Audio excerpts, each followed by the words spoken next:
Welcome to Sacramento Valley Medicine Magazine. This is the September-October 2025 edition, Volume 76, Number 5. For the first time, this magazine is available in audio format. We'd like to thank our sponsors, ProAssurance, the Cooperative of American Physicians, the Permanente Medical Group, Baird Private Wealth Management, and UC Davis Health. We have a wonderful edition here for you, and we look forward to hearing your feedback. One Big Beautiful Disaster, as read by the author, Adam Dougherty, MD, MPH. I have spent my career working on the front lines of medicine, in the place where every system failure eventually lands, the emergency department. I've seen the consequences of delayed care, the quiet tragedies of untreated chronic disease, the frantic resuscitations that could have been prevented if the patient had simply been able to see a doctor sooner. That's why the passage of H.R. 1, the so-called One Big Beautiful Bill Act, isn't just bad policy. It's a blueprint for dismantling the safety net that keeps millions alive. Let's be clear. Despite its branding, there is nothing beautiful about this bill. It will strip insurance from millions, bleed providers dry, and put an impossible strain on the already crumbling infrastructure of our healthcare system. And when the dust settles, it will be our exam rooms, our hospital wards, and our ED bays that become the last overcrowded refuge for the people it abandons. Below is a summary of the most significant and damaging changes. Coverage reductions. Medi-Cal. An estimated 2.5 million enrollees are projected to lose coverage. Covered California. Up to 2.6 million participants may be priced out of coverage as Affordable Care Act premium tax credits expire, with premiums projected to increase up to 66% for nearly 2 million people. Increased out-of-pocket costs. Beginning in 2028, new $35 copays will be imposed on Medicaid expansion enrollees for each service, which may act as a barrier to care for low-income patients. Provider payment reductions. The bill includes an estimated $128 billion in cuts to California's healthcare system over 10 years through provider tax reductions and caps on state-directed payments. These cuts are expected to lower hospital and physician payment rates, leading to service reductions or closures. Impact on access to care. California hospitals and physicians are projected to face $9.5 billion in additional uncompensated care costs over the next decade as more patients lose insurance. Provider shortages may worsen, particularly in rural areas where hospitals and clinics already operate with limited resources. Economic impact. The legislation is projected to result in the loss of 217,000 healthcare jobs in California. The state's economic output could decline by $37 billion, with an estimated $1.7 billion reduction in state and local tax revenue. Work and reporting requirements for Medicaid. Many adult Medicaid enrollees will be required to complete 80 hours per month of work, school, or community service with monthly reporting requirements. It is estimated that over 4.8 million otherwise eligible adults nationwide could lose coverage due to administrative or documentation challenges. Planned Parenthood funding. A one-year Medicaid defunding of Planned Parenthood will remove approximately $305 million in California, affecting more than 80% of the state's 1.2 million annual patient visits to Planned Parenthood clinics. Medical education funding changes. Federal borrowing for medical school will be capped at $200,000, below the total cost for many programs. This change may limit access to medical education, particularly for students from lower income backgrounds. Medicare payment adjustments. The bill provides a temporary 2.5% Medicare physician payment increase in 2026. Beginning in the same year, an additional 2% Medicare sequestration cut will take effect. The bill does not address longstanding structural underfunding of physician services. I'm not writing this because I enjoy politics. I'm writing this because I know exactly what's coming, and so do you. More patients forced into already packed emergency departments because there is nowhere else to go. We'll see more hallway beds, more 8-hour waits, more "sorry, there's nothing we can do tonight" conversations that haunt you long after your shift ends. We will be asked to do more with less. Fewer reimbursements, fewer resources, fewer colleagues to share the load. The moral distress that so many of us already feel will deepen, especially because we know that much of this suffering was preventable. Colleagues, we have to fight this.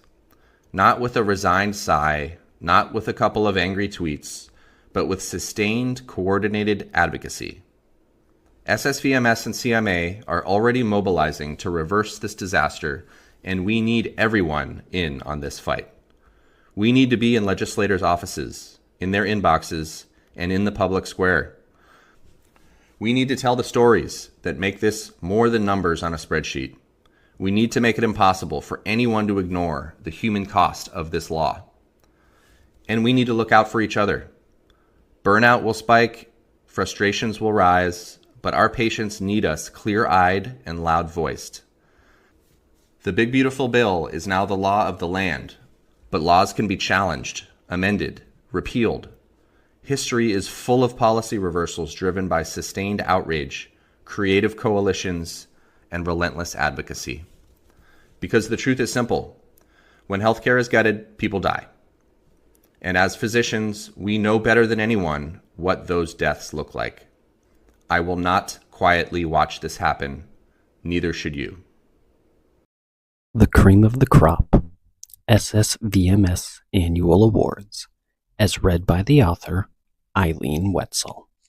Every year, the Sierra Sacramento Valley Medical Society gathers to celebrate the very best of our profession at SSVMS Honors Medicine Gala. The evening is a time for physicians across Sacramento, El Dorado, and Yolo counties to reflect on the extraordinary achievements of their peers, to be inspired by stories of service and leadership, and to recognize the impact that medicine can have beyond the clinic walls. Central to this celebration are the SSVMS Annual Awards. These awards shine a spotlight on individuals whose careers embody the values of SSVMS: compassion, advocacy, community service, and professional excellence. While we can only honor a handful of recipients each year, the awards remind us that within our community, there are countless physicians making a difference every day. In a profession where the demands are constant and the work is often unseen, recognition is not about personal accolades. It is about affirming the ideals of medicine and encouraging others to follow in the footsteps of those who have gone before. By nominating a colleague, or even yourself, you can help ensure that stories of perseverance, innovation, and dedication are shared. These stories not only inspire us, but also strengthen the collective identity of physicians who serve this region. The annual awards are given in up to 4 categories. The Golden Stethoscope Award is presented annually to a physician whose devotion to patient care and the medical needs of the community stands as an enduring inspiration. The Community Impact Award, formerly the Medical Honor Award, this honor is given to a member whose high achievement has translated into a contribution of great significance to the community. The Excellence in Advocacy Award, created in 2023 to recognize leadership in advancing healthcare policy that directly benefits physicians and patients. The Outstanding Medical Society Volunteer Award, created in 2023 to acknowledge physicians who advance the mission and vision of SSVMS through significant contributions to the society or through volunteer service in programs such as Spirit, Joy of Medicine, Future of Medicine, and the Museum of Medical History. Each of these categories reflects a different dimension of physician leadership, and together they remind us that the practice of medicine extends far beyond the exam room. The 2025 award recipients provide a vivid illustration of what these honors represent. The Golden Stethoscope Award was presented to Lori C. Gregg, MD, whose career has been defined by both clinical excellence and an unwavering commitment to physician wellness. Dr. Gregg has spearheaded initiatives to combat burnout, foster peer support, and ensure the sustainability of medical practice. The Community Impact Award was awarded to Jose Arevalo, MD, whose career exemplifies the power of advocacy and mentorship. He co-founded La Raza Medical Association, a precursor to the Latino Medical Student Association, in order to address the shortage of Latinx physicians. His commitment to health equity continued throughout his career, culminating in the founding of the Sacramento Latino Medical Association and Latinx Physicians of California. The Outstanding Medical Society Volunteer Award was presented to Eric Williams, MD, a tireless advocate for physician mentorship and medical education. Dr. Williams has played a central role in expanding the Future of Medicine program, which now graduates more than 100 high school students every year. He is a member of the SSV Medicine magazine editorial committee, where he lends his talents as both a writer and a poet. He co-leads the SSVMS Med Poet Society, volunteers with the Historical Committee and the Museum of Medical History, and consistently embodies the spirit of service that strengthens our medical society. These stories are just 3 examples of the extraordinary physicians who make up the fabric of our community. They remind us that the practice of medicine is not only about diagnosis and treatment, but also about fostering resilience, advancing equity, and building the next generation of leaders. As we prepare for the SSVMS Honors Medicine Gala, I encourage every member of SSVMS to reflect on the colleagues who inspired you. Who has devoted their career to patient care with uncommon compassion? Who has made a lasting impact on public health or medical education in our region? Who has stood up for physicians and patients in the policy arena? Who has given generously of their time and talents to strengthen SSVMS? Recognition begins with nomination. By sharing these stories, you not only honor individuals, but also strengthen our profession as a whole. Nominations are now open, and I invite you to submit your recommendations for the SSVMS Annual Awards. Whether you put forth a colleague or nominate yourself, your participation helps ensure that the values of medicine remain visible and celebrated. Together, let us honor excellence, inspire one another, and continue to build a community of physicians dedicated to the health and well-being of the people we serve. To boldly go where no one has gone before. Changing Healthcare Relationships in the Era of Artificial Intelligence by Kevin Walsh, MD. Read by Brandon J. Craig. A childhood dream comes true, or so it seemed. I still remember the first time I had a conversation with ChatGPT. What a thrilling experience! As I asked the computer questions and posed problems, then got cogent answers in real time, my imagination soared. I could envision a future in which I had a tireless, all-knowing digital assistant to relieve me of the countless tedious tasks that took up my time. The computer, I thought, could take my life to places I could only dream of. Knowledge, ease, and superhuman abilities. Who wouldn't want that future? Then, my doctor's mind kicked in. I imagined how artificial intelligence, or AI, would someday revolutionize the practice of medicine. Computers could answer patients' routine questions without having to email their doctor. Clinicians could get answers to life and death questions in real time to provide better care. Everyone, including patients, would have instant access to the best specialists in the world right from their smartphone. The possibilities of a healthier world seemed endless.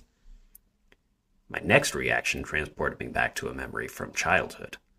I was 7 years old when my brother and I watched the original Star Trek series on television, seeing Captain Kirk and Mr. Spock talk to a computer. With its very electronic, non-human sounding voice, the computer was able to analyze problems and give them all the information they needed to explore the galaxy. The attraction of artificial intelligence, I realized, wasn't just about greater convenience and noble goals related to patient care. It was also, like Star Trek itself, about the magic of technology. AI would be the awesome fulfillment of a fantasy of power and ease that would transport us to distant galaxies of achievement, helping us boldly go where no one has gone before. Once I was hooked by ChatGPT, I started following emerging stories on its development, and the news of breakthroughs in healthcare came steadily. First, we learned that an AI chatbot could pass the medical board exams. More news came about how the diagnostic accuracy of AI bots was on par with that of practicing physicians. And then, the study showing that a computer could answer patient emails with greater empathy than a group of human physicians, and that the computer-generated emails were more satisfying to the patient. Simply amazing. On the heels of these breakthroughs, healthcare leaders announced that we were on the threshold of a golden age when doctors would partner with AI technology to provide better medical care while reducing burnout and saving money. Cracks in the computer code. After a short while, however, along with the news of AI success, came a number of disturbing reports. First, the problem of AI hallucinations, or more accurately, confabulations. AI is currently based on large language models, or LLMs, or extraordinarily powerful autocomplete programs. It's similar to how your smartphone guesses what you might type next in a message to a friend. The difference is that the LLM has been trained on the context of the entire internet, so it has a superhuman ability to recognize context. There is no actual thinking or understanding, however, just a very sophisticated guess on what words are supposed to come next. The problem is that LLMs sometimes guess wrong. Despite huge investments in greater computing power, more training data, and more sophisticated programming to try to replicate human reasoning, AI's tendency to simply make stuff up has never gone away as predicted. AI is programmed to always have an answer to any question. And if it's not capable of finding an answer, it will simply confabulate something before it ever spits out the words, "I don't know." Repeated failures in the attempt to create the next breakthrough AI model are now suggesting that the problem of hallucinations may never go away. The New York Times recently reported that AI hallucinations might be getting worse over time, not better, and growing numbers of AI scientists, such as Gary Marcus, now believe that hallucinations are inherent to the very nature of artificial intelligence based on LLMs. There are other concerns about AI as well. Worries about privacy of personal data, which has always been a risk of digital technology, are also being reported. In addition, AI models are only as good as the information on which they are trained, so any bias or inaccuracies in the training data could be picked up by the bot and incorporated into recommendations for patient care. AI can also be used to spread misinformation and disinformation with potentially terrible consequences. But AI corporate leaders and software developers continue to argue that most of these problems are temporary and solvable. All we need to do is put in privacy safeguards, refine the software, and then scale up the training to feed it enough high-quality data, and we will have true artificial general intelligence. Respected physician experts are still asserting that within a few years, artificial intelligence will completely transform the practice of medicine for the better. It's only a matter of time. And then it happened. The crack in my AI dreams. In September 2024, I listened to a podcast featuring Esther Perel, a renowned psychotherapist with a large following. The podcast was on artificial intimacy, a subject I had never heard about before. Artificial intimacy, Perel explained, is a connection with technology that is intended to create an authentic relationship. This connection, however, tends to fall short, leaving people feeling lonely and disconnected. Our relationship with social media has already created a kind of artificial intimacy. Think of the person who has 1,000 friends on Facebook, but has no one to feed their cat when they're in the hospital. For some people, especially those who are already lonely and isolated, victims of cyberbullying, or people struggling with poor mental health, the hollow relationships created through social media can actually cause harm. Bad as this sounds, Perel asserted that the risks of artificial intimacy are dramatically worse when AI-powered bots are involved, especially when the bots take on human characteristics like speech and appearance. This dangerous kind of artificial intimacy was featured in the now prescient movie from 2013, Her, in which Joaquin Phoenix's character falls in love with an AI bot played by Scarlett Johansson. Perel highlighted several specific risks related to artificial intimacy with bots. The first stems from the rise of AI companion apps, or commercial bots that are marketed as being substitute friends or even romantic partners. Sites such as Candy AI, Replica, and Romantic AI offer digital friendship accessible 24/7 at a low price. Users can build a customized dream friend, like building a toy from scratch. Frighteningly, these apps, designed to maximize engagement with the user, can generate AI bot boyfriends and girlfriends with hypersexualized good looks and flirty, provocative personalities, making them tremendously appealing to vulnerable people who may lack the social skills needed to have romantic relationships with flesh and blood people. Perel went on to argue that these digital apps are dangerous for several reasons. The first is that interacting with bots lowers our relationship expectations. True friendship or romance involves a lot more than someone who listens, pays attention, and then flatters you. Vulnerability is the first casualty of artificial intimacy. Bots make it seductively easy to be vulnerable with them, but they have nothing to be vulnerable about in return. It's a completely asymmetrical relationship. Real friends also have the ability to give us difficult, even confrontational feedback. Friends in the real world force us to deal with people who can be at times moody, boring, irritating, or say unkind things.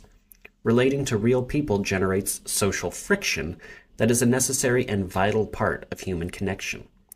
Bots, on the other hand, are designed to be perfectly pleasing and never create problems.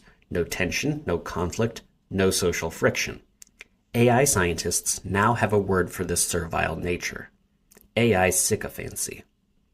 A steady diet of artificial connection has the potential to train humans to expect only the most superficial aspects of relationship, a new normal that is both dysfunctional and dissatisfying. It's like learning to be satisfied with the flavorless styrofoam-like tomatoes in a fast food burger because you've forgotten what an heirloom tomato tastes like. Even scarier is Perel's second concern, that artificial intimacy is lowering our competency in creating and maintaining successful relationships. The truth is that relationships require work, sometimes difficult work, in terms of listening and empathy, being patient, and accommodating the needs of others. Yet AI technology is designed to do that work for us, removing the friction in a way that could actually enfeeble our relationship skills. When I reflect on how bad my own sense of direction has become since I've come to rely on Google Maps, it's easy to see how our reliance on technology could erode our skills and abilities in other areas of life. The problems of unhealthy content, distorted expectations, and reduced competence in relationships are leading AI companions to cause psychological harm. One MIT study showed that using chatbots can initially reduce loneliness, but high daily usage has led to increased emotional dependence on the bot and fewer real-world social interactions. And the mental health of users who already have social anxiety has worsened after using AI companions. There have even been lawsuits against technology companies by families of people who committed suicide, claiming that conversations with AI chatbots contributed to their loved one's death. Despite these risks, the AI companion industry is booming, reaching over 20 million users in the US, and there is no regulation of this industry at all. Frighteningly, despite the potential for harm, Meta is now entering the AI companion business on a massive scale, stating that companions will bring back the magic of friends. In summary, artificial intimacy is a new danger emerging in the digital age. Psychological harm, distorted expectations, and eroded competency. These dangers are not related just to the content of AI output. It's not about what the bot says to us. Rather, the danger is inherent in our very relationship with artificial intelligence itself, and how the technology changes us, the users. The risk is increasingly being recognized and discussed by AI researchers, but the conversation is not yet taking place in the field of healthcare. AI will change healthcare too. It's understandable for people who work in healthcare to dismiss or minimize concerns about artificial intimacy. After all, most professionals are not going to get an AI companion. None of the conversations in medical journals on AI talk about the risks of artificial intimacy. So what could this have to do with our profession? We should remember that the same people who are harmed by artificial intimacy also happen to be our patients. And as the use of AI companions spreads, the fallout of its harmful effects will inevitably flow downstream until it shows up in our hospitals and clinics. There is a strong chance that rates of anxiety and depression will increase along with the consequences of loneliness and social isolation. Eventually, these emotional and social issues will become wrapped up in physical ailments and thus indirectly put greater pressure on the healthcare system. Additionally, there is very little discussion about how our collective relationship with artificial intelligence will affect the public's level of trust in healthcare. If well implemented, with appropriate regulation and lots of attention to detail, using AI might enhance our patients' trust in our ability to diagnose and treat illness. But the field of digital technology has a very poor record when it comes to thoughtful implementation of new products. Indeed, the goal of using artificial intelligence to enhance trust faces an uphill battle. First, our society's trust in healthcare professionals is already trending down. Social media has contributed to this decline in trust through the spread of misinformation and the rise of influencers who advocate unproven or unhelpful treatments. For example, oncologists are seeing more and more patients who decline traditional cancer treatments, instead requesting ivermectin, which is being actively promoted by social media influencers. Attributes of influencers like authenticity and relatability are starting to carry more weight than the expertise of professionals. When it comes to trust specifically in AI, a recent Pew Research Center study has shown that currently about 60% of U.S. patients have little trust in how health systems will implement artificial intelligence. Another recent study found that patients rated physicians who use AI as being less competent and less trustworthy than those who didn't use AI. This climate of skepticism is the societal context into which AI is being introduced. Given the tremendous influence that AI companions can have over users, patients who are dependent on companions that spout harmful content or misinformation can potentially amplify mistrust of healthcare providers. Just imagine a patient interaction in the near future when a clinician is delivering a diagnosis or recommending a treatment. The skeptical patient, having had their biases reinforced by a sycophantic AI companion, then pulls out their smartphone and asks the AI bot to explain to the doctor why their diagnosis is wrong, or that the bot knows of a better treatment. How many of us would be prepared to handle a communication dilemma like that? AI will change healthcare not just because of what it does for us, but also because of what it does to us. Artificial intelligence does have the potential to radically improve healthcare. The ability of AI to help make the right diagnosis faster and come up with a cost-effective workup is starting to become a reality. AI used to document care is already helping clinicians be more efficient and feel less burned out. And, at some point in the near future, AI will be reliable enough to fill out orders on Epic, set up referrals to specialists, monitor the health of patients with chronic conditions through the use of wearables, and coordinate care amongst different professionals. However, when we factor in all the risks of AI, including the relational risks, we can see that the situation is more complex than the Star Trek fantasy that initially seduced me. As I have taken this deeper dive into the topic of artificial intelligence in healthcare, my dreams of practicing medicine with magical power and ease have been replaced by a more nuanced and humbling appreciation for what's at stake as we adopt AI. One of the fundamental risks, I've realized, is how our relationship with AI will change medical professionals as well as patients. There is no better example of this than the possibility that relying on artificial intelligence could erode our critical thinking abilities. Warning: artificial intelligence can make you less intelligent. Over the past few months, there have been several studies published on the relationship between reliance on AI and a decline in critical thinking. One by Swiss social scientists at a business school in the UK, another by computer scientists at Microsoft. Both of these studies came to the same conclusion. The more that workers become reliant on AI, the greater their decline in critical thinking abilities.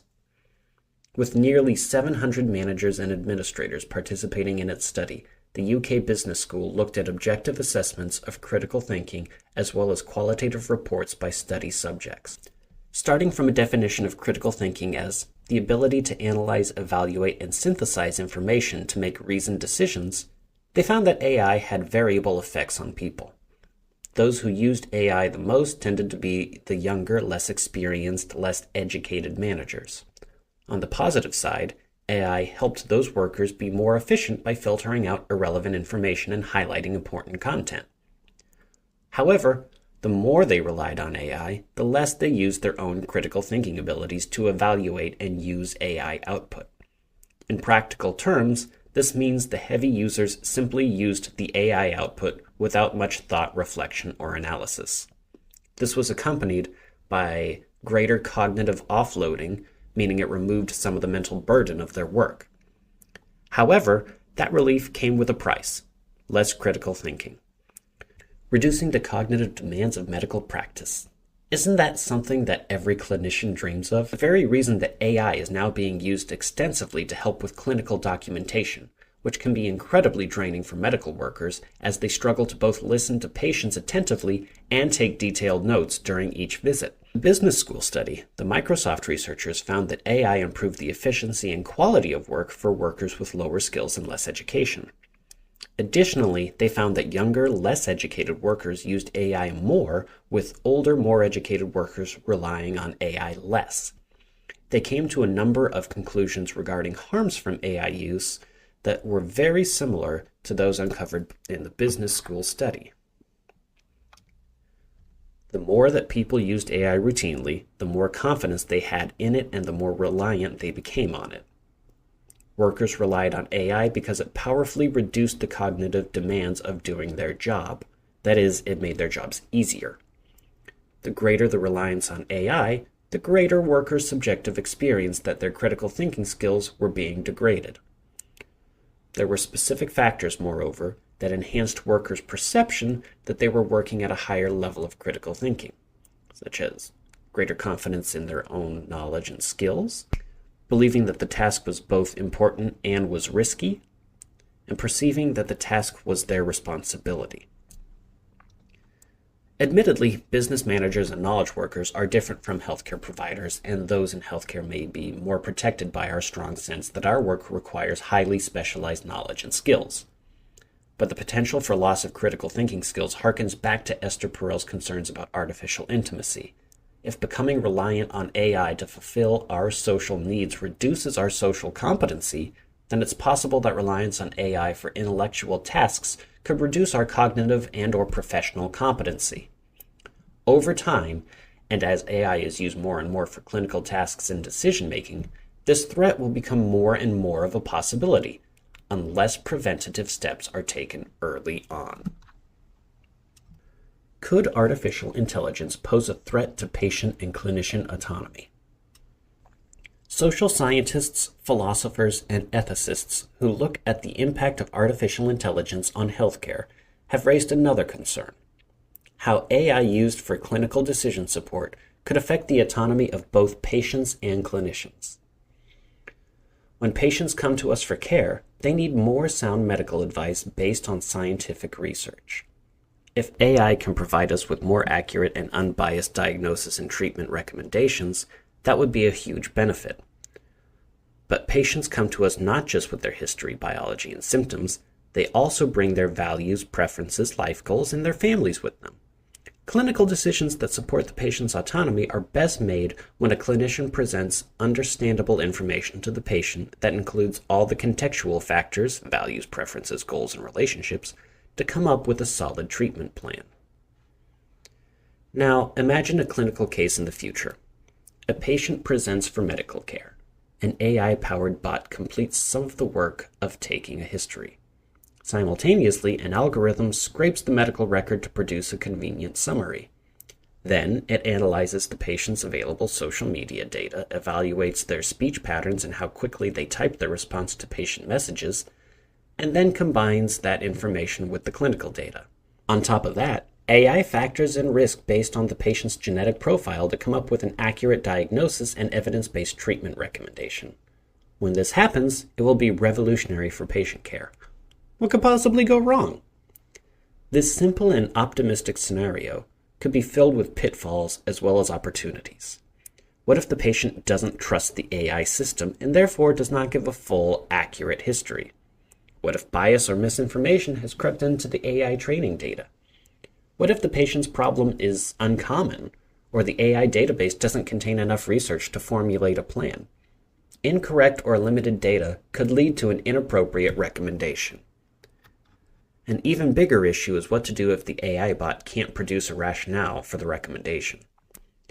One of the defining characteristics of AI technology is its black box nature, meaning we have little or no understanding of how AI comes up with its output.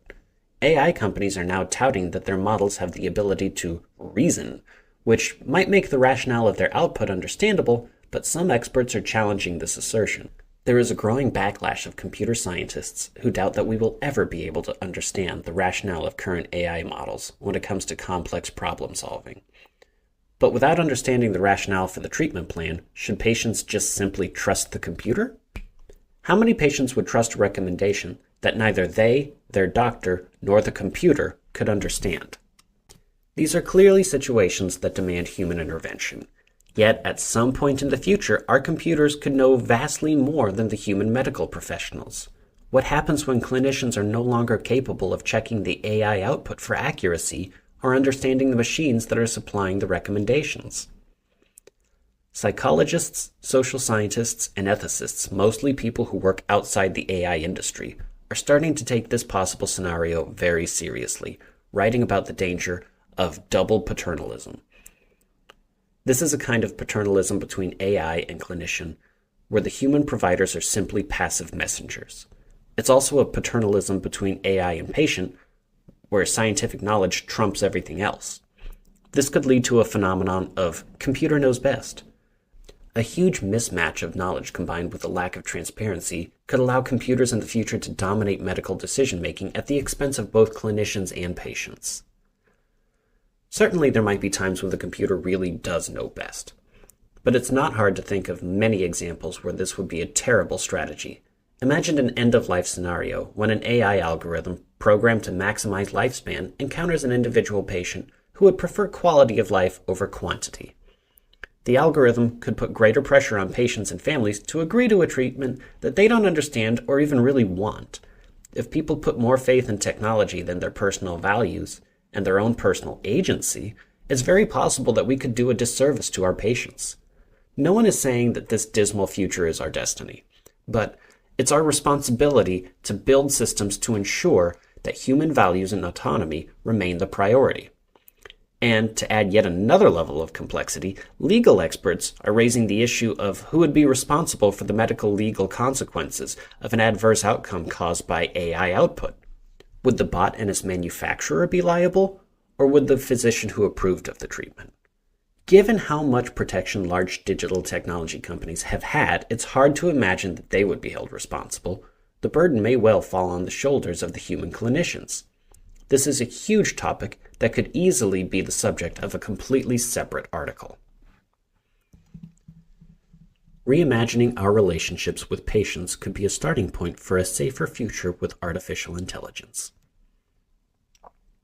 The same authorities who have identified the relational risks of artificial intelligence in healthcare are also discussing strategies to minimize the dangers. One of the most common recommendations is to redraw the traditional relationship with the patient not as a dyad between clinician and patient, but as a triad of clinician, patient, and AI.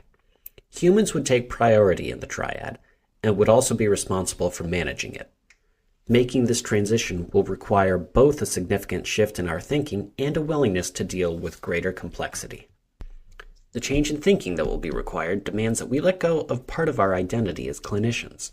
So much of our training and professional life has revolved around the acquisition of knowledge, solving problems, and then implementing solutions. But the amount of medical knowledge is skyrocketing so fast that it's more and more difficult to know everything needed to practice medicine. For some of us, this letting go of feeling that we are capable of knowing everything will be a huge adjustment. In exchange, we will have to focus instead on learning what's most important for the care of the patient. And we will need to learn how to evaluate the genetic, psychological, and social data needed to care for the patient. We will need to hang on to the feeling of mastery in our profession and the confidence in our ability to think critically and to manage patients. And perhaps most importantly, clinicians must always have the confidence and authority to override the recommendations of the computer, even if the computer appears to know more than we do. Over time, the role of clinicians will change dramatically. Instead of information gathering, humans will spend more time on information verification, that is, cross-checking AI output for accuracy and applicability. Instead of direct problem solving, clinicians will focus more on integrating AI output with knowledge of the patient's medical conditions and life context, that is, their values, preferences, and social relationships. And instead of directly carrying out tasks, clinicians will spend more time and energy on what's being called stewardship, or managing a system of care, rather than just doing the work on their own. For example, much of the routine work of a clinician will be taken over by machines, entering orders into the computer, calling a specialist for a referral, submitting a prior authorization request to an insurance company, or messaging a patient to check on their condition. Instead, the human leader of the clinician-patient AI triad will need to monitor how the system is accomplishing tasks and fine-tune and intervene as needed. We will always need clinicians to integrate all the data required to provide care and help the patient apply that in their lives. Along with the change in mindset, clinicians will have to develop new kinds of competency and receive new kinds of training. Given the risk of AI hallucinations, clinicians will need to know how to evaluate the accuracy of AI output. Additionally, clinicians will need the capacity to 1. Understand the models and assumptions that AI uses to generate output, 2. The ability to apply AI decisions and recommendations, 3. The ability to communicate to patients and families the rationale of AI recommendations, and 4. Match AI outputs with patients' preferences, values, risk tolerance, and other personal factors. According to the Microsoft computer scientists, in order to prevent the decline in critical thinking that comes with reliance on AI, systems will need to introduce new kinds of friction into workflows. They assert that interventions need to be built into AI systems to enhance the motivation and capacity for critical thinking. These interventions might come in the form of alerts to human clinicians that the medical situation is high risk, or reminders that the human is responsible for the care recommendation. Other interventions might be reminders to slow down and give extra thought before approving the AI output, building in options for the human members of the care team to request assistance with critical thinking when needed, and providing ongoing training in critical thinking skills that will be part of the professional's career development pathway. Scholars at the University of Chicago are also recommending that the medical teams be provided with 2 or more competing AI options for patient management, including the pros and cons of each recommendation. This would encourage clinicians to use their critical thinking skills to assess each option and not just automatically do what the AI bot advises. Time and training to learn new skills will be needed. One of the big challenges facing us in this time of transition will be figuring out how we can all develop these new competencies. Ironically, one of the main benefits of artificial intelligence, reducing workload and mental demands, will create new types of complexity and new demands on clinicians. Will individual clinicians already struggling with their own near or actual burnout be willing to go back to school to learn how to practice in new ways? Will computer engineers go to the trouble of building elements into AI systems that will facilitate critical thinking, patient-centered care, and healthy relationships with patients? These are vital and complex questions that need to be answered as we enter this new era of artificial intelligence in medicine. A clear need to focus even more on skillful, empathic communication. With all this attention on technology, one final point deserves special attention in this discussion. There is widespread agreement by researchers studying artificial intelligence in healthcare that skillful, empathic communication with patients will become more important than ever in the AI era. As one thoughtful researcher noted, a clinician's core values and abilities will not change, but we will need to use our communication skills to manage a more complex relationship with the patient that now includes a third party. At a fundamental level, we will always need humans to be the communication experts. There will always be situations where the history-taking performed by the human interviewers will be superior to that from computers. If the patient is not being truthful or accurate, or their history is distorted by intense emotions, it's likely that the humans will discern that and find the hidden data first. There will also be times when humans will be more likely to read between the lines of the patient's story and better assess their thoughts, feelings, hopes, fears, and expectations. And communication skills will remain our most important tool to counter the growing misinformation that influences our patients' beliefs. Even if an AI bot can generate emails that feel empathic, we should never farm out the essential skills of listening, explaining, and showing compassion to machines. The human members of the team will still need to exercise these skills to help our patients know that we understand them and their problems. Patients need to understand the nature of their illness and the rationale for treatment, and they need to have their questions answered. They have the expectation and the right to have their values, wishes, and preferences understood and honored. These critical roles will always be carried out by us. And finally, what happens when the computer has nothing more to offer the patient? What happens when the algorithm fails to come up with any more diagnoses and all treatment options have been exhausted? In other words, what do we do when the patient's problem can't be fixed? The answer is to return to the relationship with the patient. As Dr. Catherine Huang wrote in a recent JAMA piece, when modern technologies reach their limits and medical therapies no longer prevail, we still can nurture the emotional and spiritual aspects of healing through the therapeutic relationships we cultivate with our patients. These are moments when words, silence, and nonverbal gestures of caring and compassion become our most powerful medicine, often outweighing the potential of a surgeon's knife or a chemist's drug.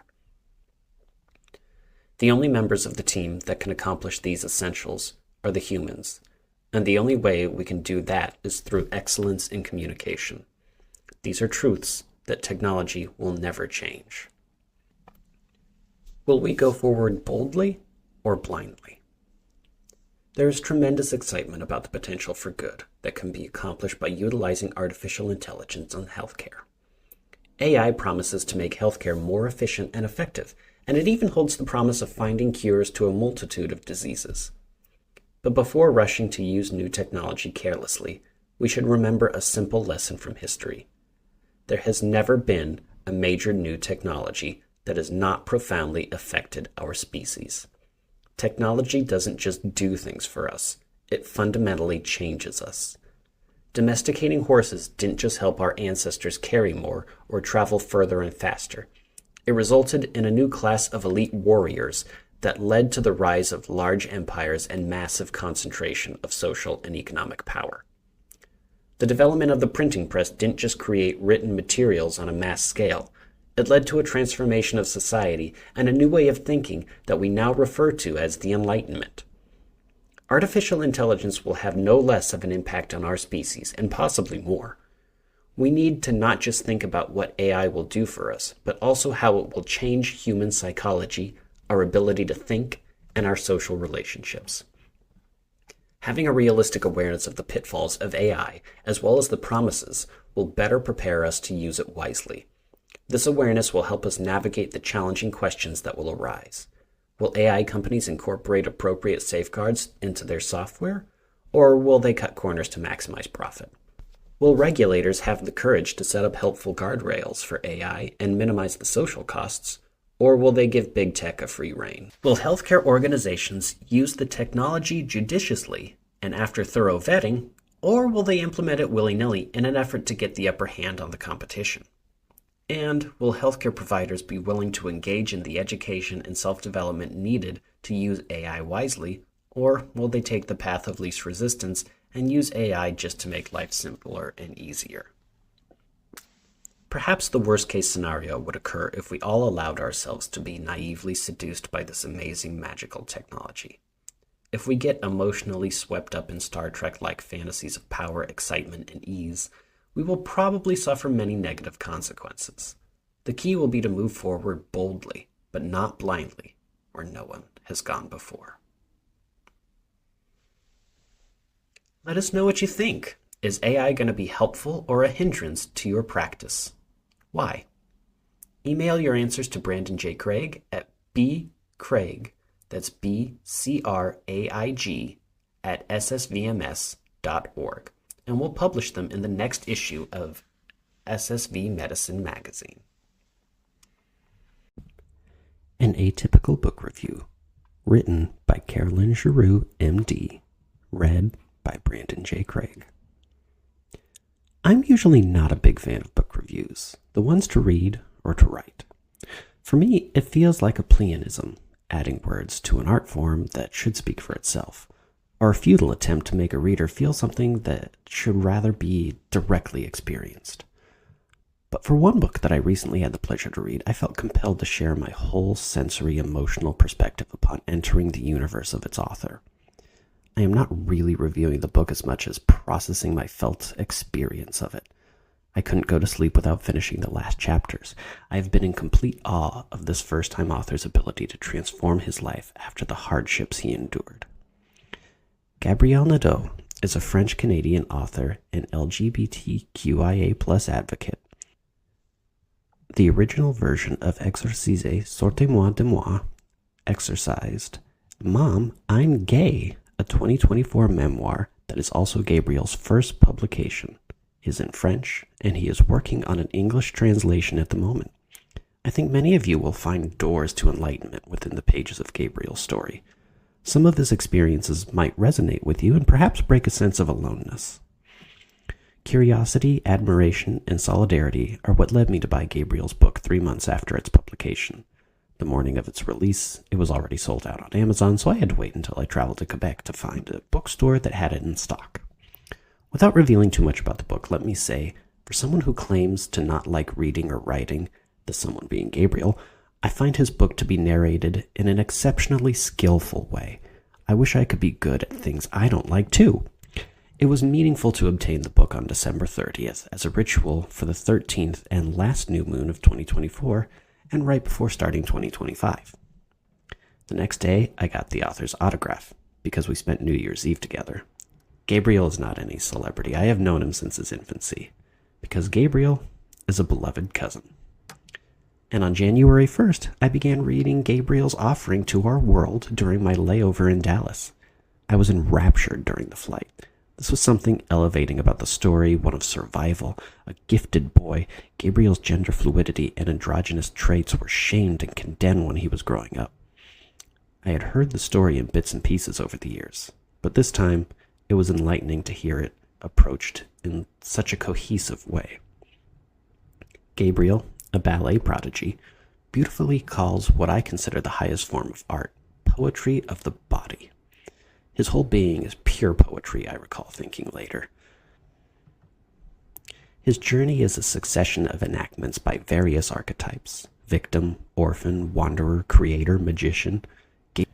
Gabriel suffered his parents' acrimonious divorce, the religious radicalization, and the shaming of normal sexuality that came with it, panic attacks, a benign tumor in his arm, and bullying at a highly reputable ballet academy, before giving up ballet to dedicate his life to becoming a preacher. Because his homosexuality was conceptualized as the demon, Gabriel was subjected to 3 exorcisms in adolescence at the Pentecostal church his mother took him to. He fasted and committed himself to middle-of-the-night Bible reading sessions, but also suffered from bedwetting until he was able to stop it through his own willpower at age 18. One winter, he was even kicked out of his home after his mother found and burnt a Harry Potter book. But during all of this torment, there remained a background passion for all of life and intense sensitivity to music, to the point that, for Gabriel, these became mystical experiences. Having cycled through deep sadness, compassion, endearment, fascination, admiration, I was almost done with Gabriel's memoir when the plane landed, and I immediately cried, feeling like I was back in harsh reality, knowing that, in a way, I will no longer be the same after having been that close to someone else's suffering. Since Gabriel is someone I know deeply and love dearly, I can attest to the veracity of many elements of this book, including his effervescent childhood. I was about 20 when Gabriel was born. I remember cuddling with him and his 2 brothers, playing with them and marveling as I witnessed their development, finding them exceptionally gifted as I compared their milestones to the freshly learned concepts from my childhood psychology textbooks. But my cousins and I lost sight of each other once I married and moved to the USA. The exorcisms, which I had no idea had happened, took place while I was busy as a new mom, having my own children. This is the part that saddens me. I wasn't there. I wish I had known. About 10 years ago, we saw each other for the first time in over a decade at a New Year's Eve party at my dad's. My 3 sons and their dad were also there. I don't think I had seen Gabriel since my wedding. That night, he joined the party with his 2 brothers and his mom. I was struck by his magnetic exuberance, his high-pitched, contagious laughter. Then he came to my mom's to spend the night, and we continued to talk and laugh until late. I was truly impressed with him, with who he had become. He was so kind, warm, sophisticated, and funny. He shared details about his journey as a gay man. After that reconnection, we remained in touch and became very close. Every time I go to Quebec, we arrange to see each other and celebrate with fanfare, whether enjoying a milestone birthday with a themed outfit or going to Les Grands Ballets Canadiens to enjoy a performance of Nutcracker, which he was part of as a child. He even visited me just this year. His presence was pure light and joy in my home. There was something about our moments together that felt bigger than life, and it took me many days to absorb all the awe my soul had been swimming in. I am deeply grateful for Gabriel. Life is more beautiful with people like him in it. His story and mine have similarities despite our age and gender differences. He teaches me why loving ourselves fully as we are is so important. He has learned to accept himself, love himself, and be proud of his whole being. And love is not a zero-sum game. He is living proof of that truth. The more he loves himself, the more he loves life and other people. I see it and I feel it. I cannot think of someone more filled with love and compassion than Gabriel. He inspires me to be a better person every day. I am immensely proud to have him in my life. May everyone who is currently struggling meet someone like Gabriel. As I mentioned in my blog, to immortalize his delightful visit, he is an amusement park, a spa, a psychotherapy session, and a musical combined. Among my large chosen family, he is probably the person who is closest to the divine and therefore to his true essence. Gabriel reminds us of the core of us, because divine is what we all fundamentally are. Fighting infectious disease. The vaccine and antibiotics display case at the SSVMS Museum of Medical History, as read by the author, Kenneth K. Lee, MD. Case 17 in the SSVMS Museum of Medical History contains a collection of items that tell the story of how the treatment of infectious diseases has evolved over time. Infectious diseases due to bacteria and viruses have been a major cause of death for humans for thousands of years. The exhibit showcases how the development of various vaccines and antibiotics were responsible for the significant prolongation of the lifespan of humans. This improvement has come about only in the recent past. The development of antibiotics for bacterial diseases saves about 200,000 American lives each year and adds 5 to 10 years to U.S. life expectancy. Before the development of immunizations for childhood infectious diseases, millions of children worldwide would die every year of complications from diseases like measles, smallpox, diphtheria, and polio. The Centers for Disease Control estimates that immunizations save the lives of 4 million children worldwide each year. More than 50 million deaths could be prevented by immunization from 2021 to 2030. The museum has a list of over 46 vaccines developed since the 18th century. Most vaccines have been developed during the 20th and 21st centuries. Several more vaccines are currently in development. The very first vaccine developed was for smallpox in 1796. At that time, the fatality rate for smallpox was 30%. The vaccine became so successful in preventing disease that in 1980, smallpox was declared eradicated worldwide. No cases have occurred since 1977. A recent World Health Organization study showed that immunization has made the single greatest contribution of any health intervention to preventing early death in infants. Over the past 50 years, global immunization efforts against common childhood infections have saved an estimated 154 million lives, including those of 101 million infants. The other major development in the fight against infectious diseases was the discovery of antibiotics. Our exhibit focuses on 3 serious diseases whose outcomes were significantly affected by the development of antibiotics: tuberculosis, syphilis, and acute rheumatic fever. Let us look at each disease in more detail. Tuberculosis is a potentially serious bacterial infection. TB has affected humans for thousands of years. It primarily attacks the lungs, but can affect other organs as well.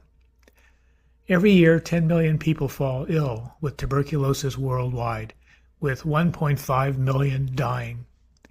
Primarily impacting low and middle-income countries, TB remains the world's #1 killer due to infection.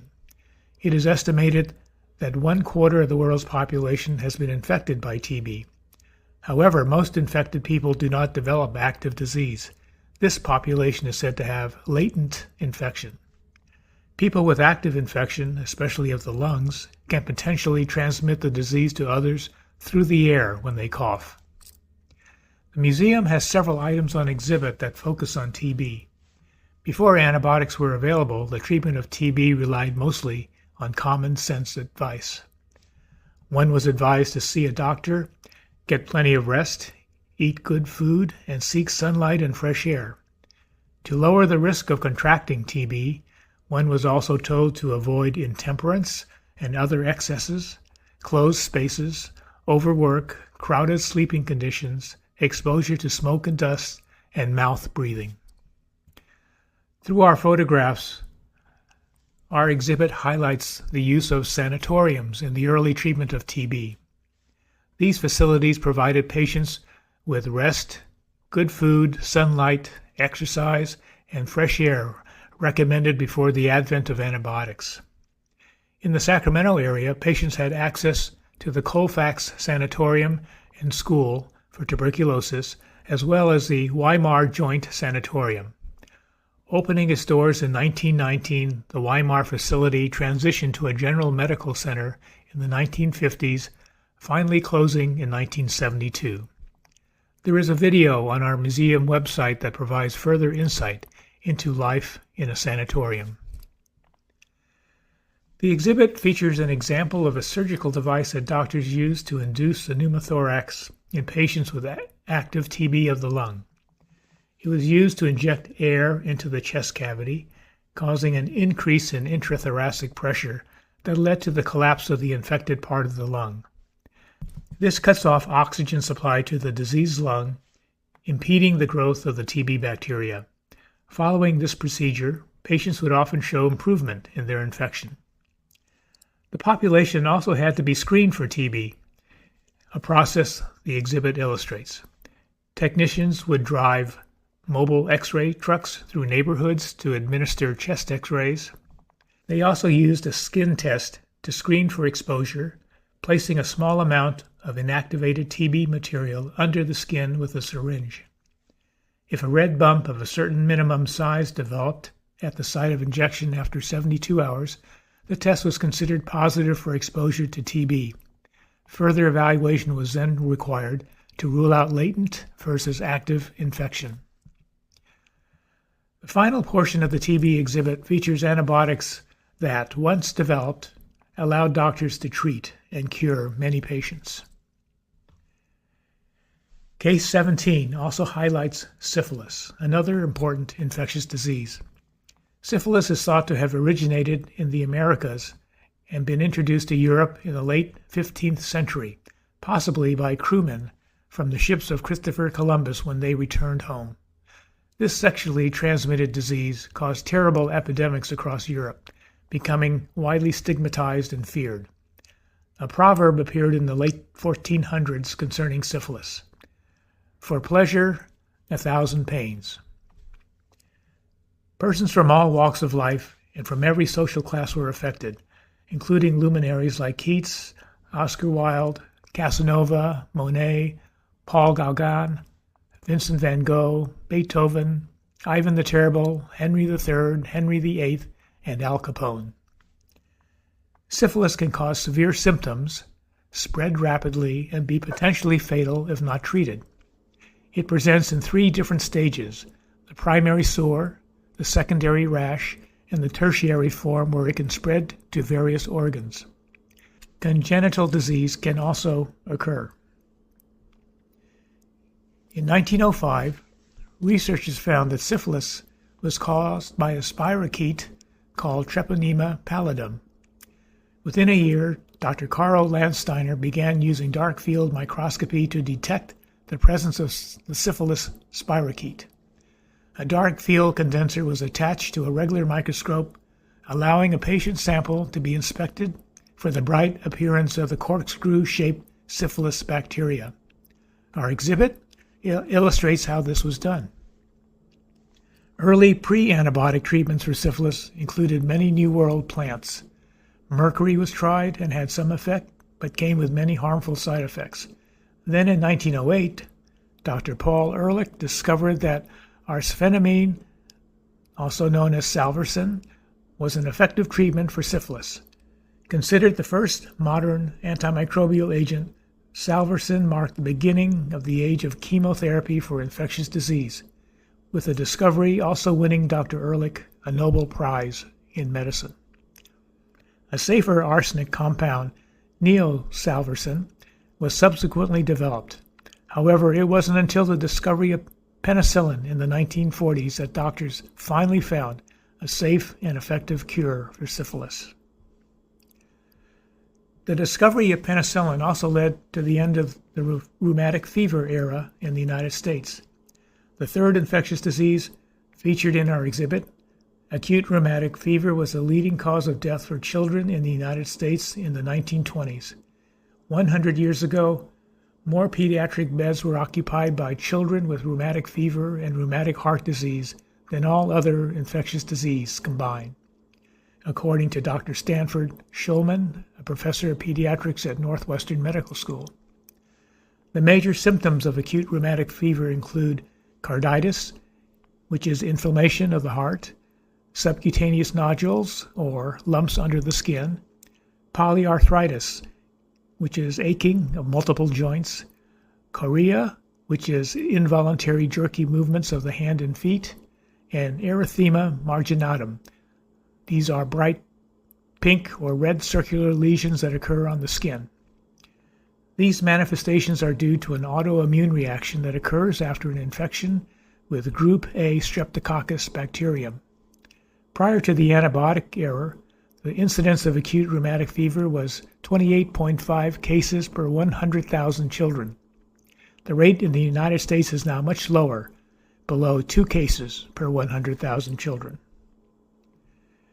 Despite having antibiotics like penicillin available, rheumatic fever still killed more than 3,900 people in the U.S.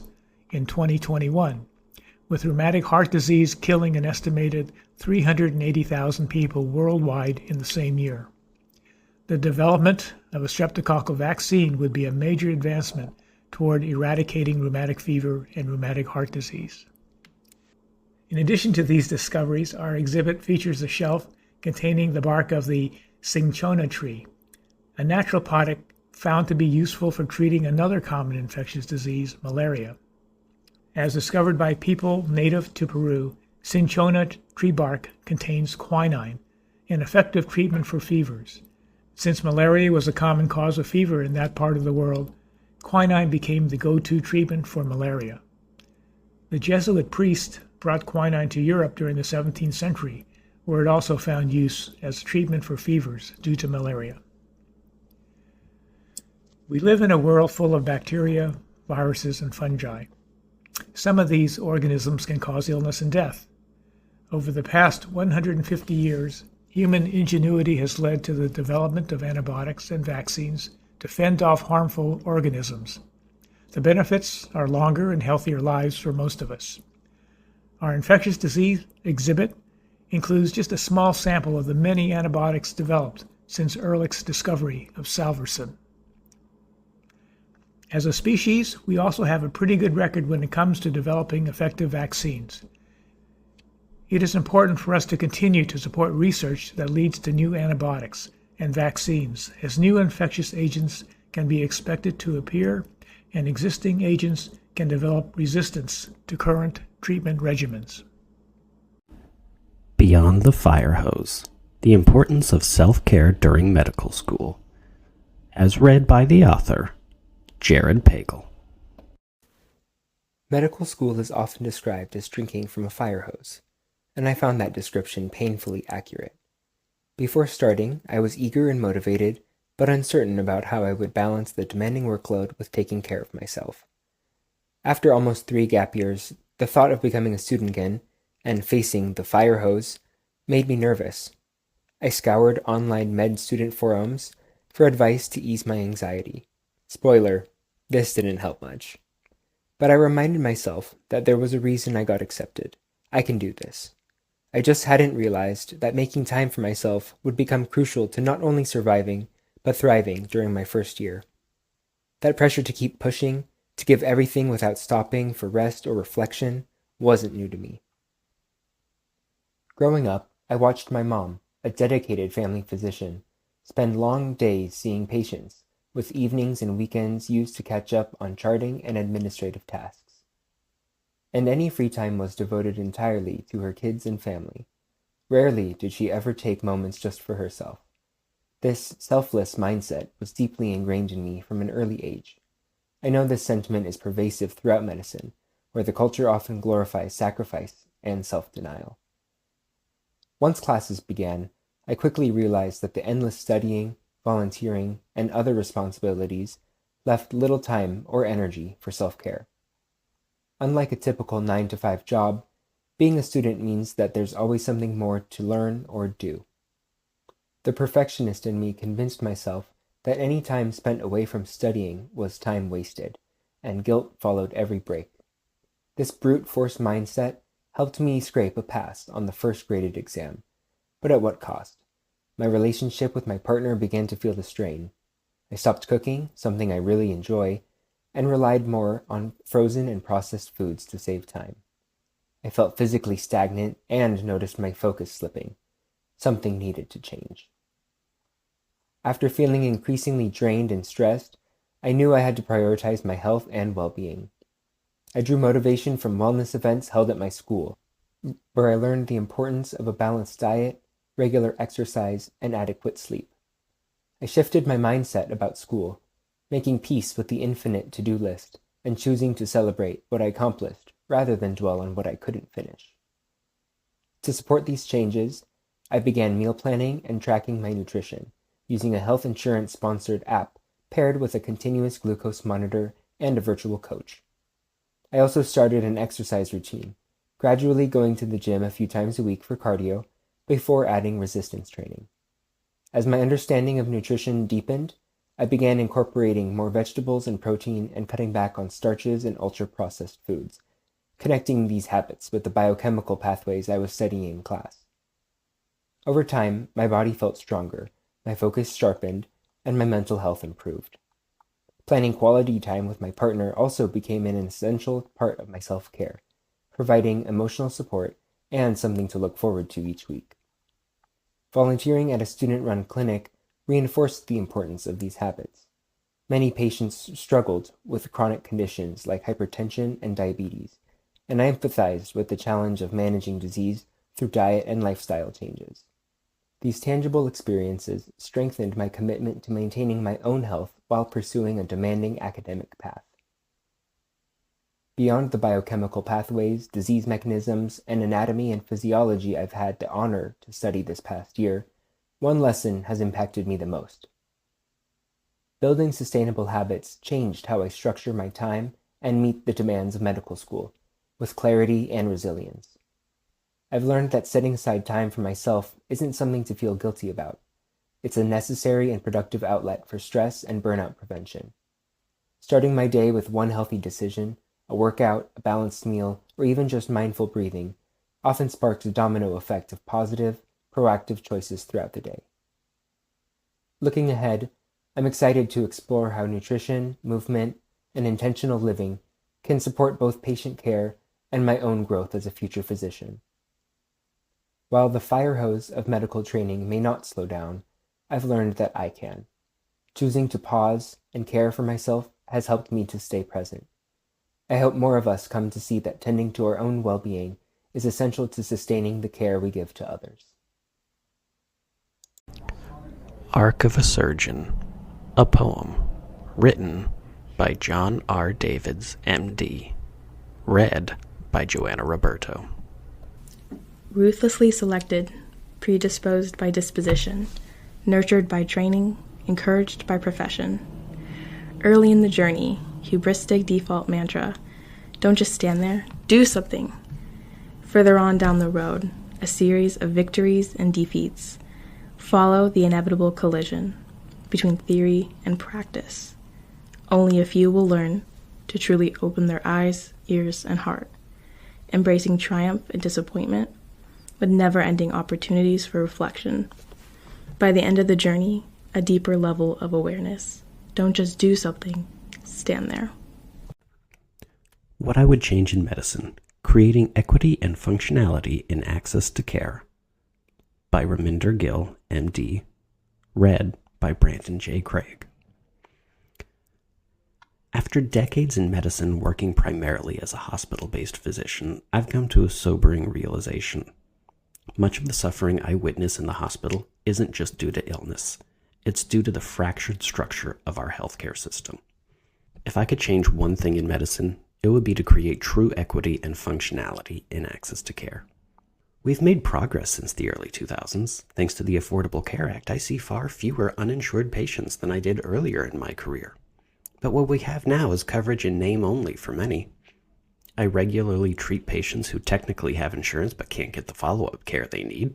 I discharge them knowing they won't be able to afford their prescriptions or see the specialists I refer them to because I'm not allowed to make that referral in the first place. These patients return to the hospital not because they want to, but because the outpatient system failed them. Their plans are often managed in name only. They've been assigned to a network but have no actual connection to it. In Sacramento County alone, where 1 in 3 residents is on Medi-Cal, the transition from inpatient to outpatient care is broken. It's easy to blame patient noncompliance or overuse of emergency services, but that narrative misses the point. When networks are inadequate and care coordination is non-existent, the hospital becomes the fallback. I've seen people drive for hours to get here, not through a formal transfer, but because they or their loved ones realized it was faster and more reliable to show up at our emergency department than to wait days for an appointment that might not exist. The root causes are structural. Reimbursement rates for public insurance are low, so many physicians opt out of accepting Medi-Cal or similar plans. That leaves patients with limited preventive care, delayed diagnoses, and few options until things become emergent. We pay the price not just in dollars, but in irreversible complications, lost productivity, and human suffering. One case stands out in my mind. A young man who received a kidney transplant at the age of 4, his mother was the donor, moved out of state in his 20s to start a new chapter in life. But in doing so, he lost insurance coverage. The transition to a new state plan wasn't simple or fast. He couldn't get his anti-rejection medications, and though the kidney might have eventually failed, the lack of continuity hastened its decline. He ended up back in California on dialysis. Why do we place such a heavy administrative burden on individuals with lifelong medical needs just because they relocate? And this isn't only about access. Administrative complexity continues to drain the system. Prior authorizations, redundant paperwork, and shifting formularies impose an immense burden. Every January, some of my patients face a new round of prior auths or step therapy requirements, even for medications that have already proven effective. The pharmacy benefit may have changed, and suddenly patients are made to fail again before they can succeed. It's maddening, and worse, it's dangerous. Physicians didn't go into medicine to spend hours justifying every clinical decision to insurance plans, and yet here we are. According to some estimates, more than 30% of our healthcare spending goes toward administration. That's not improving outcomes. That's not advancing science. That's paperwork. What can be done? On a local level, we can start by holding plans accountable. Are your networks adequate?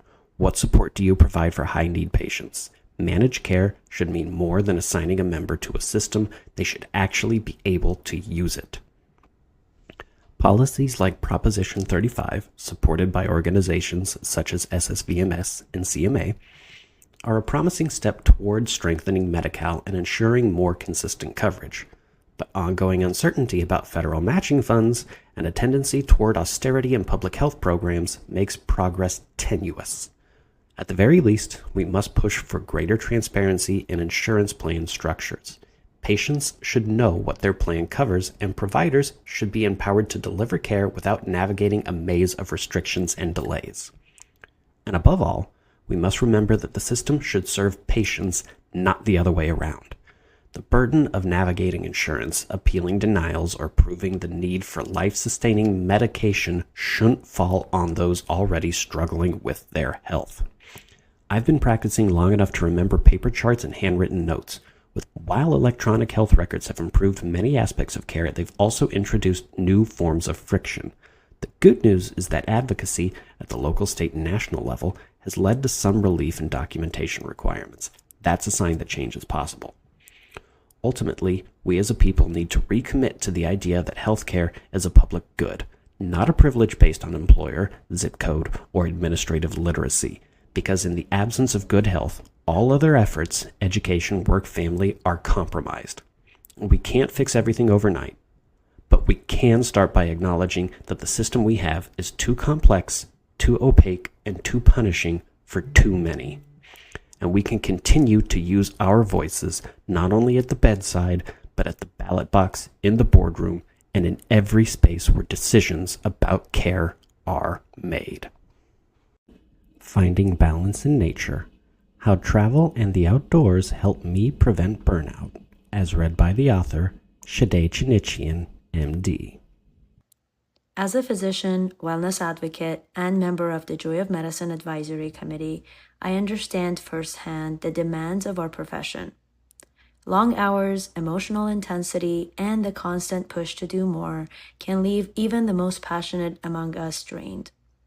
Over time, I've realized that one of the most powerful ways to recharge and prevent burnout is by immersing in nature, whether through travel, hiking, or simply stepping outside daily. I've been fortunate to take some incredible trips that have deepened my connection with nature and reminded me of the importance of work-life balance. One of the most memorable adventures was hiking the Inca Trail to Machu Picchu. The 4-day trek was both physically challenging and deeply rewarding. The breathtaking landscapes, ancient ruins, and camaraderie of my hiking group made it unforgettable. But what truly stood out was the lack of cell service. Without the usual distractions, I could be fully present, appreciating the vast beauty of the Andes and the significance of the journey itself. I had a similar experience hiking Havasupai Falls in Arizona. The turquoise waterfalls against the Red Canyon walls were stunning, but what I appreciated just as much was being completely off the grid. In a world where we are constantly connected, moments of true disconnection allow us to reset in ways we don't even realize we need. Last summer, I explored 2 national parks in Europe, Triglav National Park in Slovenia and Plitvice Lakes National Park in Croatia. Triglav's dramatic alpine landscapes with towering peaks and serene lakes felt like stepping into a storybook. Plitvice, with its cascading waterfalls and crystal-clear waters, was equally mesmerizing. Being surrounded by such raw beauty reminded me why I prioritize these experiences. They bring joy, clarity, and a renewed sense of purpose. Most recently, I spent New Year's in Bali, a place that offers the perfect blend of adventure and tranquility. I immersed myself in its lush rice fields, took in the tropical beauty, and experienced sound healing, a practice that left me feeling deeply restored. Bali's nature and holistic wellness culture made it an ideal place to reset, reflect, and start the year with fresh energy. While I love these larger travel experiences, I also make sure to incorporate nature into my daily routine. I go on regular hikes, walk my dog every day, and take time to appreciate small moments outside, whether it's feeling the sun on my face or noticing the change in seasons. These simple yet meaningful acts keep me grounded and remind me that we don't need to travel far to experience the benefits of nature. As physicians, we spend so much time caring for others that we often neglect our own well-being. But work-life balance isn't just a luxury, it's a necessity. By prioritizing time in nature, whether through travel or everyday habits, we can cultivate resilience, prevent burnout, and ultimately show up as better physicians, colleagues, and individuals. I encourage my fellow physicians and medical students to make space for nature in their lives. Whether it's a multi-day trek in the mountains or simple walk in the park, disconnecting from the chaos and reconnecting with the outdoors is a powerful form of self-care. Diagnostic challenges. Understanding contributing factors to reduce risk. Written by Kelly Riedl, PAC, CPHRM. Read by Brandon J. Craig. Introduction. The diagnostic process has been defined as a complex and collaborative activity that unfolds over time and for most patients occurs within the context of the healthcare work system. In 2014, the Institute of Medicine appointed an independent committee to define the complexities of this process with the objective of improving diagnostic accuracy amongst clinicians. Their diagnostic process map serves as an important reminder that both patients and clinicians play a role in ensuring diagnostic accuracy. The map contains the following steps. 1. Patient experiences a health problem. 2. Patient engages with healthcare system. 3. Iterative process of information gathering, integration, interpretation, and working diagnosis. 4. Communication of the diagnosis. 5. Treatment. 6. Outcomes. Breakdowns occurring at any of these steps may result in a diagnostic error, but this does not necessarily equate to patient harm.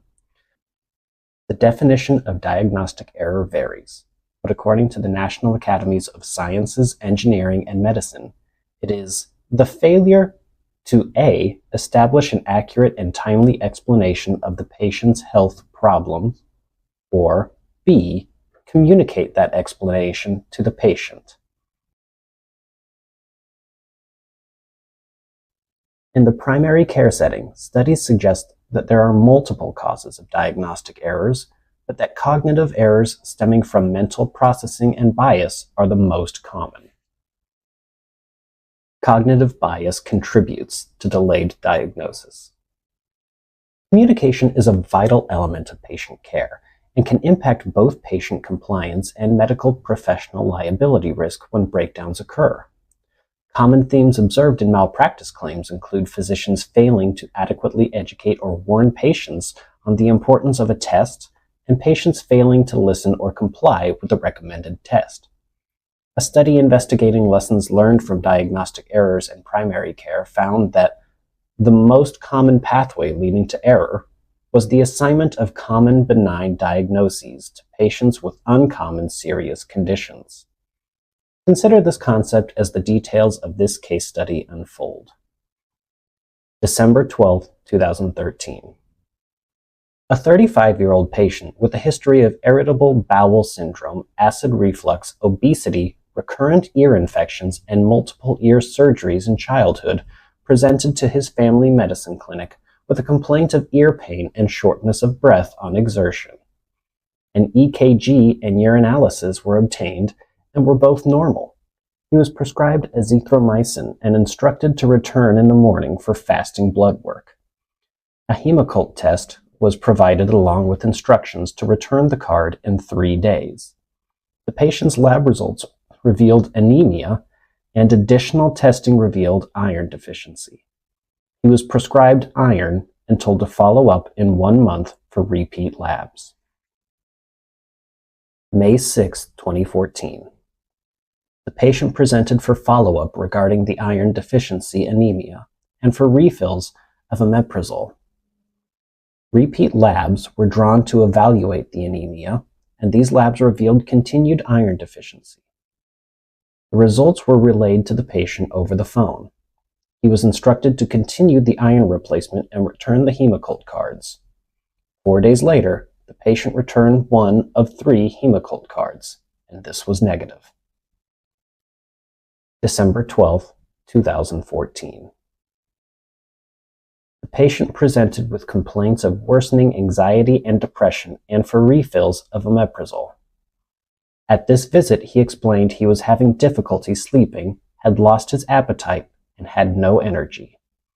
He was noted to have lost 25 pounds unintentionally over the past 3 months. The patient was started on antidepressants and referred to a mental health counselor. He was also reminded to return the Hemocult cards. Labs were drawn and revealed continued iron deficiency anemia. The patient was advised to increase his iron supplementation and was referred to a gastroenterologist for possible endoscopy. January 21, 2015. The patient presented with complaints of vomiting, abdominal pain, and constipation. He explained he had not yet seen a GI, but had an appointment coming up in February. A one-view abdominal X-ray was ordered and was negative. The patient was prescribed sucralfate and simethicone and advised to follow up with a GI as planned. February 4, 2015. The patient presented to the ED with worsening nausea, vomiting, and constipation.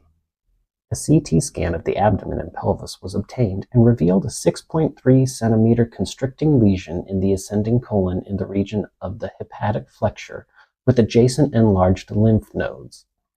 He underwent an EGD and colonoscopy 3 days later, which revealed a short segment of Barrett's esophagus, hiatal hernia, and a mass in the right colon of the hepatic flexure. February 8, 2015. The patient underwent a right hemicolectomy with reanastomosis. He was ultimately diagnosed with stage 4B adenocarcinoma of the sigmoid colon and given a poor prognosis. The patient and his wife originally filed a medical malpractice and loss of consortium claim, but while the case was pending, the patient passed away. The medical malpractice claims were subsequently converted to wrongful death and survival claims. Discussion. Experts agreed that the standard of care may have been breached by failure to refer this young, otherwise healthy male with no overt signs of bleeding to a GI specialist sooner. They agree this likely caused a delay in the diagnosis of cancer. Additionally, experts commented that the patient's underlying comorbidities and age made this a more difficult diagnosis. What complicated the defensibility of this case were patient survey records brought forth by plaintiff's counsel during discovery. These suggested that the practice could not keep up with the number of patients seen daily. The survey records also suggested that patients were frustrated with follow-up practices that did not keep patients assigned to their previous clinician for continuity. For these reasons, the case was ultimately settled. Risk reduction strategies. Consider the following risk reduction strategies to help improve patient compliance. Make sure your practice or organization has a reliable procedure to track patients with pending tests or referrals. Educate patients about ordered tests and consults, including why these are important, how the results will likely affect further care, and the possible consequences of noncompliance. Always document patient education about tests and consultations. If a patient declines to comply with an ordered test or treatment, discuss and document that you advise the patient of the risks involved in refusing treatment. Note the patient's rationale for their decision. Consider having the patient sign a refusal of treatment form and provide a copy to the patient. Consider the following risk reduction strategies to help improve diagnostic accuracy. Acknowledge that the diagnostic process inherently involves uncertainty and share this with patients. Create diagnostic safety nets to aid in missed diagnosis prevention. Examples include alerting patients of red flag symptoms to be aware of, when and where to seek help for worsening symptoms, and expectations for the suspected course of their illness. Plan to rule out the do not miss diagnoses, regardless of how unlikely they may be. More content is available at ssvmedicine.org. This includes our legislative and advocacy updates, our upcoming meetings and events, our committee updates, board briefs from the July 14th, 2025 board meeting, a welcome for our new members since our last edition, and a brief description on who we are. Thank you for listening, thank you for reading, and we'll see you next time.